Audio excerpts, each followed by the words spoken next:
This is Paul Palmer. Today I'm going to be talking about the global supply chain and communication. Communication in pharmaceuticals is quite challenging. The pharmaceutical industry has really diversified around the world. The supply chains are complicated. You'll find that your APIs supplied from one source, that your manufacturing is likely in another source, maybe your finished testing's another source, and then your import testing on top of that. And you can have 4, 5, 6 different countries with 6 different languages. Yours being the last one, you have to take responsibility for the whole supply chain.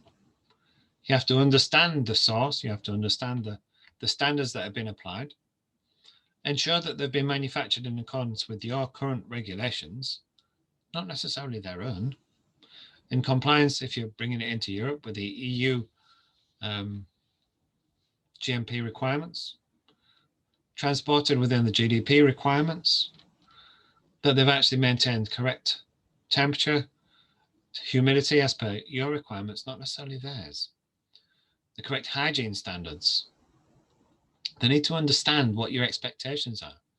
And it's really important that you communicate those clearly in advance. Make sure that the reports or not really the reports, the agreements that you put in place make it clear what's expected in detail. If you just do a generic approach and a standard list, the chances are there'll be some ambiguity. Maybe you've used some abbreviations that don't translate into their language. And they don't want to ask because you're the customer. That's unfortunately quite often the case, that they want to do whatever you ask. And they don't want to make it feel difficult because they want to just say yes. Especially some of the less affluent countries, let's put it that way. They just want to make sure that they keep the business and that you keep buying from them. So what do you need to do? Well, you need to go and visit. You need to carry out your audit. You need to do some due diligence. Maybe your supply chain team does their own due diligence as well.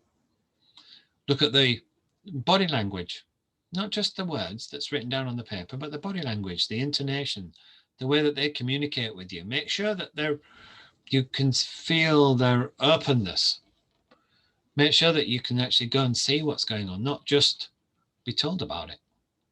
You want to make sure in a sterile environment, for example, that they've got the appropriate methodology, that they've got the right approach to ensuring that they've got the minimum bacteria, the minimum particulates generated, because they've got good working practices. They minimize the generation of the particulates, that they've got the right standards of filtration, they've got the right flow of air in the right direction, and they're actually working to the standard that you expect, not their own national standard, which potentially could be quite different.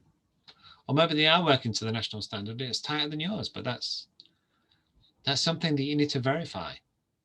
Similarly, calibration. Look at the records, look at the way that the calibration has been carried out. A lot of countries have their national standards that are government authorized. But what if they don't meet the requirements that you need? How do you address that? Communication is key. Communication around the world. So how do you do it? Well, the standard language tends to be English. But if it's not, get yourself a translator. A proper translator, formal, paid, with good technical skills. Make sure you validate their skills. Make sure you actually do your audit of the translation company. You can't just get somebody just because you found them. The same due diligence that you apply to your suppliers applies just as much to the people doing the translation for you. So what next? Well, then you want to know how you're going to communicate. Email, fax, phone, video conference, on-site, in-person, face-to-face, visiting. There's a whole host of different approaches. Maybe you want to send documentation with the product. Make sure it's really clear. Make sure it's clear what you expect. Make sure it's clear what they need to do if there's a change, for example. If there's a complaint, if there's a deviation. Whatever the circumstance, make sure you've got your expectations clear between you and them, that they've signed and that you've signed. The agreement's not valid until both parties have signed. You can't just send it, get them to sign it, say, oh yeah, it's fine now. No, it needs to be signed by both parties and exchanged. Then you should link your technical agreement to your commercial agreement, because A technical agreement is not legally binding unless it's connected to the commercial agreement. Many countries wouldn't understand that. Many people in quality probably don't understand that. Make sure your pharmaceutical supply chain is assured. And we've talked about assured rather than insured quite a few times now. What does it mean?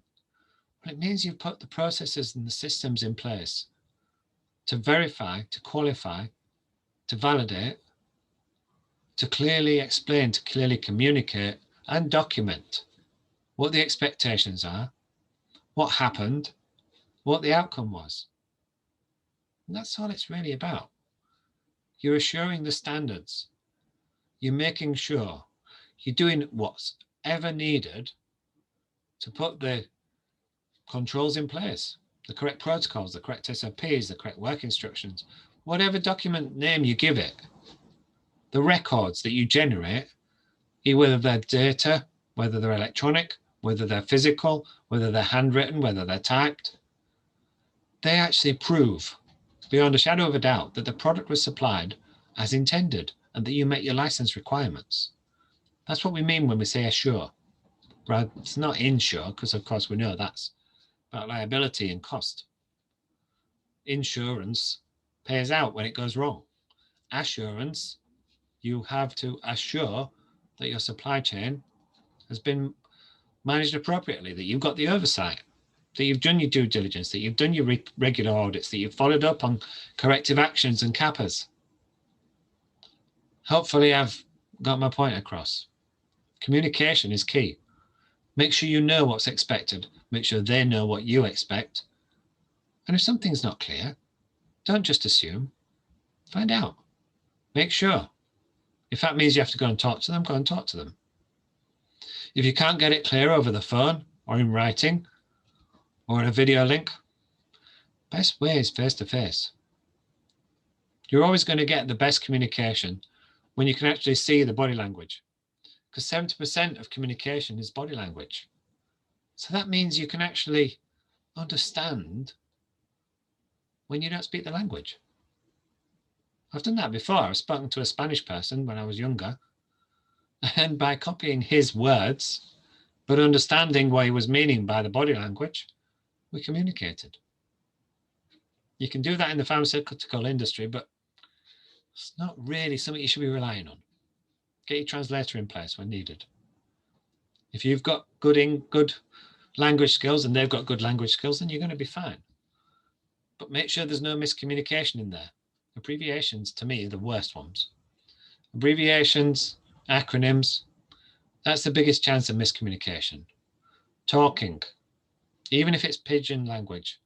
Okay, pidgin English, I think we call it. It's not really pidgin language, is it? Quack, quack.